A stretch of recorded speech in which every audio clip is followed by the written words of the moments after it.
Hello everyone welcome to my YouTube channel ਔਰ ਸਤਿ ਸ਼੍ਰੀ ਅਕਾਲ ਸਾਰਿਆਂ ਨੂੰ। ਜਿਵੇਂ ਕਿ ਤੁਹਾਨੂੰ ਪਤਾ ਪੀਐਸ ਟੈਟ ਦਾ ਐਗਜ਼ਾਮ ਜਿਹੜਾ ਕਿ ਮਾਰਚ ਵਿੱਚ ਹੋਣ ਜਾ ਰਿਹਾ ਹੈ, ਠੀਕ ਹੈ।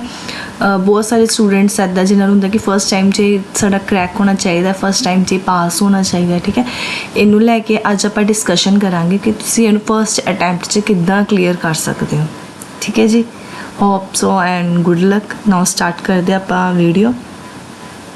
सब तो पहले ये की है कि जो पीएस टैट एग्जाम है, ठीक है, पीएस टैट जोड़ा कि 2026 होने जा रहा है, ठीक है। फर्स्ट अटैम्प्ट किद्दां क्लीयर करना, उस चीज़ लिए सब तो पहली चीज़ अपने को जी आती है वो अपने को की है सिलेबस, ठीक है। सब तो पहला तुहानूं की होना चाहिए कि सिलेबस क्लीयर होना चाहिए कि जोड़ा पेपर 1 है, ठीक है, एंड पेपर 2। तुहानूं पता है जो पेपर 1 है और पेपर 2 है। पेपर 1 दे विच की आंदा है 1st to 5th क्लास तक का सिलेबस आंदा है, ठीक है। और पेपर 2 विच आंदा है 6th to 8th क्लास तक। ये विच की है 1st to 5th क्लास तक ਆਪਾਂ मेन ये NCERTs ही पढ़नी होंदी है, ठीक है। चाहे 6 to 8 तक है चाहे 1st to 5th तक है, NCERT चो ही सिलेबस आंदा है, ठीक है। और सिलेबस तुहानूं पता ही है जिहड़े 3 सबजैक्ट हुंदे तो कॉमन हुंदे आ।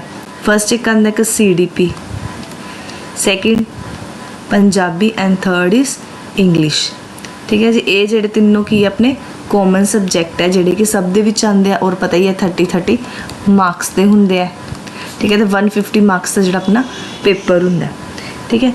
और ये की करना है कि स्टडी प्लान जरूर रखो कि जिमें हुण मान लो तुहाडे कोल 15 डेज़ है, ठीक है। 15 डेज़ ऐदा है कि तुहाडे कोल 15 डेज़ है 5 सबजैक्ट्स है, क्योंकि 15 मार्च में जिद्दां कह रहे एग्जाम आ रहा है, तुसीं 3 डेज़ अगर तुसीं पहला रिवीजन कर चुके हो, ठीक है। क्योंकि स्टार्टिंग चो करोगे तो तुहानूं पता ही है बहुत टाइम चाहिए होंदा। ऐदा नहीं है कि चलो ठीक है फिर भी 2 मंथ्स एट लीस्ट चाहिए कि पीएस टैट अगर तुसीं रेडी करना है, क्योंकि सिलेबस नूं देखना है, ठीक है। चाहे फिर वो पेपर 1 है चाहे फिर पेपर 2 है। अगर तुसीं ना 15 डेज़ विच ही तैयारी करनी है तो तुसीं फिर बुक्स वाल क्यों हो जाना। सब तो पहला तुसीं करना है previous year questions. Previous year questions जिहड़े कि बहुत इंपॉर्टेंट हुंदे आ, ठीक है। सब तो पहला तुसीं की करना है इन्हां ते प्रैक्टिस करनी है, इन्हां नूं सॉल्व करना है, सॉल्व, ठीक है।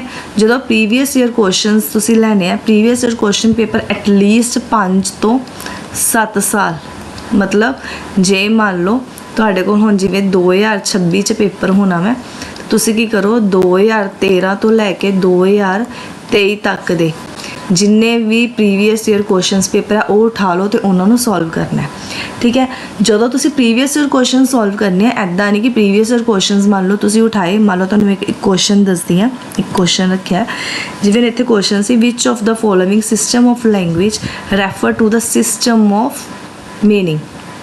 कहने जो सिस्टम ऑफ लैंग्वेज कि सिस्टम ऑफ लैंग्वेज है जोड़ा कि अपन सिस्टम ऑफ मीनिंग बारे दसदा है। तो यदा आंसर है डी ऑप्शन सीमेंटिक्स। जोड़ा सीमेंटिक्स हुंदा वै ये की दसदा वै आपां स्टडी ऑफ, सॉरी सिस्टम नहीं आना सी इत्थे, स्टडी ऑफ मीनिंग्स, ठीक है। हुण देखो तुहानूं इहदा आंसर मिल गया, ये नहीं कि तुहानूं क्वेश्चन का आंसर मिल गया तो तुसीं नैक्सट क्वेश्चन ते पहुँच जाना, बिल्कुल भी नहीं। क्योंकि असी भी तैयारी की सी ते असी की है कि जदों भी तुसीं इहदा तैयारी करनी है, इहदे जिन्ने भी ऑप्शनस हुंदे आ, जिवें इत्थे 4 ऑप्शनस है, तुहानूं 4 दे 4 ऑप्शनस क्लीयर होने चाहिए है, ठीक है। हुण तुहानूं इहदा आंसर तो मिल गया, लेकिन जिहड़े बाकी दे 3 ऑप्शनस है उन्हां नूं भी आपां देखना। जिवें कि हुण इत्थे एक रह गया फोनोलॉजी।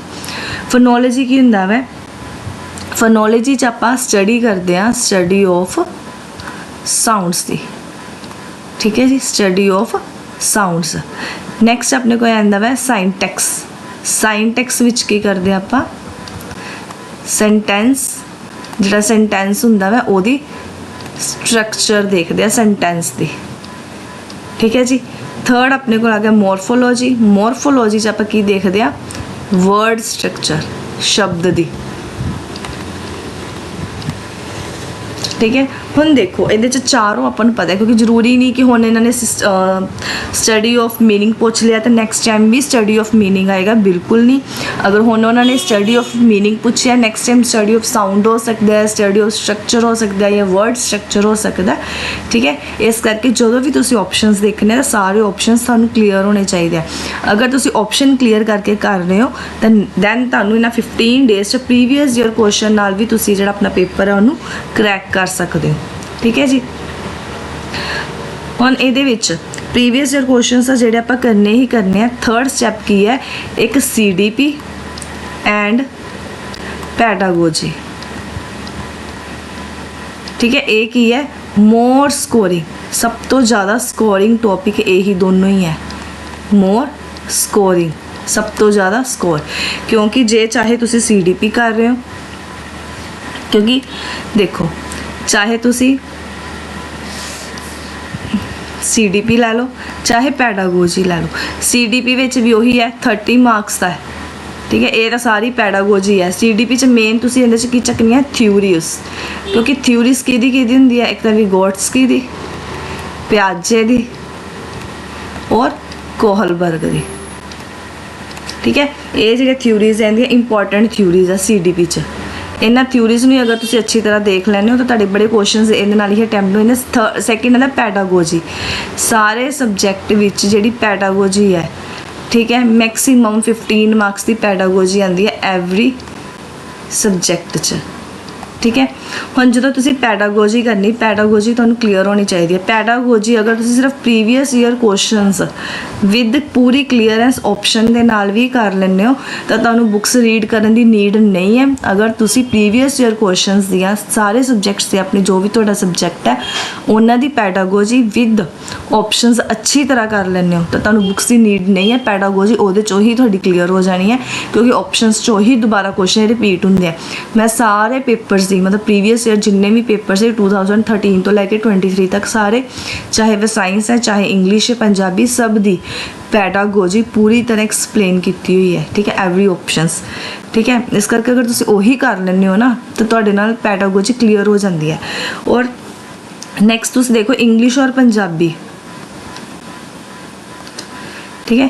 ਇੰਗਲਿਸ਼ ਤੇ ਪੰਜਾਬੀ ਦੀ ਜਿਹੜੀ ਗ੍ਰਾਮਰ ਹੁੰਦੀ ਹੈ, ਠੀਕ ਹੈ, ਗ੍ਰਾਮਰ ਜਿਹੜੀ ਤੁਸੀਂ ਥੋੜੀ ਬਹੁਤ ਕਰਕੇ ਡੇਲੀ ਕਰਨੀ ਹੀ ਕਰਨੀ ਹੈ। ਅਗਰ ਤੁਹਾਡੇ ਕੋਲ ਟਾਈਮ ਨਹੀਂ ਹੈ ਤਾਂ ਮੈਂ ਇੰਗਲਿਸ਼ ਦੀ ਹਾਲੇ ਆਪਾਂ ਗ੍ਰਾਮਰ ਸਟਾਰਟ ਕਰਨੀ ਹੈ। ਪੰਜਾਬੀ ਦੀ ਪੂਰੀ ਗ੍ਰਾਮਰ ਮੇਨ ਤੁਹਾਡੇ ਕੋਲ ਕੀ ਹੈ ਕਿ ਤੁਸੀਂ 10th ਕਲਾਸ ਦੀ ਨਾ ਪੰਜਾਬ ਬੋਰਡ ਦੀ ਸਿਰਫ ਉਹੀ ਪੜ੍ਹ ਲਓ, 10th ਕਲਾਸ ਦੀ ਗ੍ਰਾਮਰ ਗਾਈਡ, ਉਹਦੇ 'ਚ ਹੀ ਸਾਰੀ ਪੰਜਾਬੀ ਤੁਹਾਡੀ ਆਈ ਹੋਈ ਹੈ। ਚਾਹੇ ਪ੍ਰੀਵੀਅਸ ਈਅਰ ਕੁਐਸਚਨ ਪੇਪਰ ਉਠਾ ਲਓ ਔਰ 10th ਕਲਾਸ ਦੀ ਗਾਈਡ ਤੁਸੀਂ ਪੰਜਾਬੀ ਦੀ ਆਪਣੇ ਕੋਲ ਰੱਖ ਲਓ, ਠੀਕ ਹੈ। ਤੁਸੀਂ ਦੇਖੋਗੇ ਕਿ 10th ਕਲਾਸ ਦੀ ਪੰਜਾਬੀ ਦੀ ਗਾਈਡ ਦੇ ਵਿੱਚੋਂ ਹੀ ਮਤਲਬ ਉਹਦੇ ਲਾਸਟ 'ਤੇ ਨਾ ਇੱਕ ਪੋਰਸ਼ਨ ਬਣਿਆ ਹੋਇਆ ਵਿਸ਼ੇਸ਼ਣ, ਕਿਰਿਆ ਵਿਸ਼ੇਸ਼ਣ, ਇਹ ਉਹ ਸ਼ਬਦ ਵਿਆਕਰਨ, ਹੈ ਨਾ।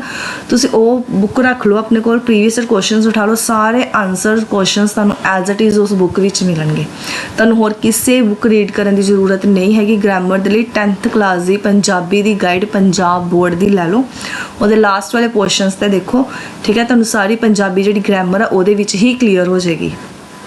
ਕਲੀਅਰ ਹੈ, ਤੁਹਾਨੂੰ ਪਤਾ ਲੱਗ ਗਿਆ ਹੁਣ, ਕਿਉਂਕਿ ਤੁਹਾਡੇ ਕੋਲ ਥੋੜੇ ਡੇਜ਼ ਹੈ, ਠੀਕ ਹੈ। ਜਦੋਂ ਤੁਸੀਂ ਪੰਜਾਬੀ ਦੀ 10th ਕਲਾਸ ਦੀ ਗਾਈਡ ਚੱਕੋਗੇ ਨਾ, ਤੁਹਾਡੇ 1 ਘੰਟੇ ਦੀ ਹੈ, 1 ਘੰਟੇ ਦੀ ਮਾਰਕਸ, 1 ਘੰਟੇ ਦੇ ਵਿੱਚ ਹੀ ਤੁਸੀਂ ਉਹ ਸਾਰੀ ਚੀਜ਼ ਨੂੰ ਕਲੀਅਰ ਕਰ ਲਓਗੇ। ਪੈਡਾਗੋਜੀ ਕਿੱਦਾਂ ਹੈ, ਤੁਹਾਡੇ ਕੋਲ 15 ਡੇਜ਼ ਲੈ ਕੇ ਚੱਲੋ, ਠੀਕ ਹੈ। ਪ੍ਰੀਵੀਅਸ ਕੁਐਸਚਨ ਪੇਪਰ ਉਠਾ ਲਓ, ਡੇਲੀ ਦੇ 2 ਕੁਐਸਚਨ ਪੇਪਰ ਤੁਸੀਂ ਆਪਣੇ ਸੋਲਵ ਕਰ ਲਓ, ਠੀਕ ਹੈ। ਔਰ ਕਲੀਅਰਲੀ ਮੈਂ 100% ਹੈ ਕਿ ਤੁਹਾਡਾ ਉਹਦੇ 'ਚੋਂ ਹੀ ਪੇਪਰ ਕਲੀਅਰ ਹੋ ਜਾਣਾ, ਕਿਉਂਕਿ ਉਹਦੇ 'ਚੋਂ ਹੀ ਕੁਐਸਚਨਸ ਤੁਹਾਨੂੰ ਰਿਪੀਟ ਆਉਂਦੇ ਆ, ਕੁਝ ਜ਼ਿਆਦਾ ਚੇਂਜਸ ਨਹੀਂ ਆਉਂਦੀਆਂ ਉਹਦੇ ਵਿੱਚੋਂ, ਠੀਕ ਹੈ। ਅਗਰ CDP ਦੇਖਿਆ ਜਾਵੇ ਤਾਂ CDP ਦੀਆਂ ਥਿਊਰੀਜ਼ ਦੇਖ ਲਓ, ਥਿਊਰੀਜ਼ ਦੀ ਵੀ ਇੱਕ ਅਲੱਗ ਤੋਂ ਇੱਕ ਵੀਡੀਓ ਬਣਾਈ ਹੋਈ ਹੈ, ਠੀਕ ਹੈ, ਸਿਰਫ ਥਿਊਰੀਜ਼ ਦੀ, ਕਿਉਂਕਿ ਥਿਊਰੀਜ਼ ਮੋਰ ਸਕੋਰਿੰਗ ਟੌਪਿਕ ਹੈ ਇਹਦੇ ਵਿੱਚ। CDP 'ਚ ਥਿਊਰੀਜ਼ 'ਚੋਂ ਬਹੁਤ ਜ਼ਿਆਦਾ ਕੁਐਸਚਨਸ ਬਣਦੇ ਹੈ, ਠੀਕ ਹੈ। ਪੰਜਾਬੀ ਅਗਰ ਪੈਡਾਗੋਜੀ ਪ੍ਰੀਵੀਅਸ ਈਅਰ ਕੁਐਸਚਨ ਉਹ ਵੀ ਆਪਾਂ ਸਾਰੀ ਐਕਸਪਲੇਨ ਕੀਤੀ ਹੋਈ ਹੈ, ਔਰ ਗ੍ਰਾਮਰ ਇੰਗਲਿਸ਼ ਔਰ ਪੰਜਾਬੀ ਦੀ ਗ੍ਰਾਮਰ ਐਕਸਪਲੇਨ ਕੀਤੀ ਹੈ, ਬਟ ਇੰਗਲਿਸ਼ ਦੀ ਹਜੇ ਆਪਾਂ ਨਹੀਂ ਕੀਤੀ, ਉਹ ਵੀ ਆਪਾਂ ਜਲਦੀ ਹੀ ਉਹਦੇ 'ਤੇ ਵੀਡੀਓ ਬਣਾਵਾਂਗੇ, ਠੀਕ ਹੈ। ਇਹੀ ਹੈ ਕਿ ਤੁਸੀਂ ਸਿਰਫ ਅਗਰ ਪ੍ਰੀਵੀਅਸ ਈਅਰ ਕੁਐਸਚਨਸ ਨੂੰ ਹੀ ਡੀਪਲੀ ਕਰ ਲੈਂਦੇ ਹੋ ਨਾ ਤਾਂ ਤੁਹਾਨੂੰ ਉਹਦੇ ਵਿੱਚ ਹੀ ਸਭ ਕਲੀਅਰ ਹੋ ਜਾਣਾ। ਬੜੇ ਈਜ਼ਲੀ ਤੁਸੀਂ ਕੁਐਸਚਨ ਨੂੰ ਜਿਹੜਾ ਪੇਪਰ ਹੈ ਕਰੈਕ ਕਰ ਸਕਦੇ ਹੋ, ਠੀਕ ਹੈ। ਔਰ ਸੀਰੀਅਸਲੀ 100 ਮਾਰਕਸ ਮੈਂ खुद लए है सिर्फ प्रीवियस ईयर क्वेश्चंस करना और 10th क्लास की पंजाबी की गाइड के बैक साइड क्योंकि जो असी प्रैप स्टार्ट करते हैं तो सब तो पहले आप यही सोचते हैं कि हाँ जी आह वाले टॉपिक है, पूरा सिलेबस में क्लीयरली देखा, फिर फोकस प्रीवियस ईयर क्वेश्चन से देखा भी उन्होंने किस तरह क्वेश्चन उठाए हुए हैं, ठीक है। फिर उस तो बाद सारा कनक्लूजन की निकलता है कि जी ग्रामर है पंजाबी की खास करके उन्होंने वो इंग्लिश पंजाबी की ग्रामर 10th क्लास ली हुई है। पैडागोजी की है, रिपीट एंड रिपीट क्वेश्चन चलते हैं, फिर चाहे वो पंजाबी है चाहे इंग्लिश है, सारिਆਂ ਦੇ ਵਿੱਚ same question he repeat and repeat चलते हैं, ठीक है। कुछ क्वेश्चन होंगे कुछ स्टडी मैथड जोड़े आए हैं वो अलग अलग आए हैं, जिवें साइंस के लेके ह्यूरिस्टिक मैथड जरूरी होंगे क्योंकि डिस्कवरी नाल रिलेटेड होंगे। कुछ क्वेश्चन होंगे जोड़े अलग अलग होंगे, अदरवाइज पैडागोजी सब दी सेम ही होंगी है। अगर तुसी सारे ऑप्शंस क्लीयर करके पैडागोजी ही कर लेंगे हो ना प्रीवियस ईयर क्वेश्चन की, that is enough for your exam, वो भी तुहाडे एग्जाम के लिए इनफ है, ठीक है जी। इस तरह अगर तुसी मैथ की गल करो, ठीक है, मैथ विच की है, मैथ्स विच तुहाडे मेन आंदे आ फॉर्मूलास। मैथ्स ते तुसी सिर्फ फॉर्मूलास ही रीड कर लो, दैट इज़ इनफ, क्योंकि जो मैथ है सारा अपने फॉर्मूलेस से ही टिकया होया है। क्योंकि ज्योमैट्री भी क्वेश्चन आते हैं 2 to 3 question geometry as it is पे होंगे, तुहानू सारे जिवें वॉल्यूम है ना, एरिया, पैरीमीटर, कि स्केयर दे, रिक्टेंगल दे, सर्कल दे, सिलेंडर दे, सब क्लीयर होने चाहिए। फिर अपने को टॉपिक आ जाता मीन मीडियन मॉड, ठीक है। मीन मीडियन मॉड के भी शॉर्टकट मैथड बहुत होंगे, आप मैथ्स की भी एक वीडियो करांगे सिर्फ फॉर्मूलास नूं लैके जिहड़े कि PS टेट बहुत यूज़ होंगे, ठीक है। मैं खुद मतलब नियर अबाउट ज़्यादा नहीं 12 to 13 प्रीवियस ईयर क्वेश्चन है जिहड़े कि एक बंडल एक बुक बना के रखी है, सिर्फ तुसी उही ही कर लो, ठीक है। मैं सारे प्रीवियस ईयर क्वेश्चन की वीडियो बना रही हूँ ताकि तुहाडे लिए भी ईजी हो जाएगा, तो वो नाल ही जिहड़ा तुहाडा सारा पेपर है क्रैक हो सकता फर्स्ट अटैम्प्ट दे विच ही, ठीक है। ज़्यादा बुक्स इकट्ठियां करन दी नीड तुहानू नहीं है, जस्ट की है एक जस्ट सिलेबस से जोड़ो, मतलब सिलेबस देखो क्लीयरली की है, प्रीवियस ईयर क्वेश्चन में थोड़ा डीपली पढ़ो, किस तरह के क्वेश्चन तुहानू पूछे जा रहे हैं, तुसीं उन्हें किद्दां माइंड नाल क्लीयर करना है।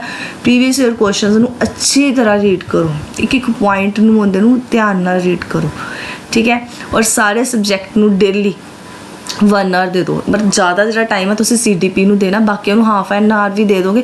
Punjabi English half an hour भी इनफ है, क्योंकि पंजाबी और इंग्लिश आप स्टार्टिंग तो पढ़ते आ रहे हैं, अपना डेली ये सबजैक्ट रहा है ये।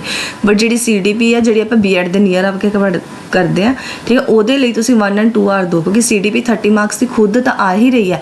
CDP चो ही तुहाडी पैडागोजी निकल के जी बाकी सबजैक्ट्स नूं 15 मार्क्स उन्होंने डिवाइड की हुई है, ठीक है जी। ये नाल ही तुहाडा जिहड़ा फर्स्ट अटैम्प्ट है क्लीयर हो जाएगा 100%। And next best of luck for your exam. Thank you, have a good day. अगर लाइक तुहानू वीडियो मेरी अच्छी लगे then please subscribe my channel and like this video. Thank you, have a good day and I hope ये जी video है तुहाडे लिए बहुत हैल्पफुल रहेगी, ठीक है जी।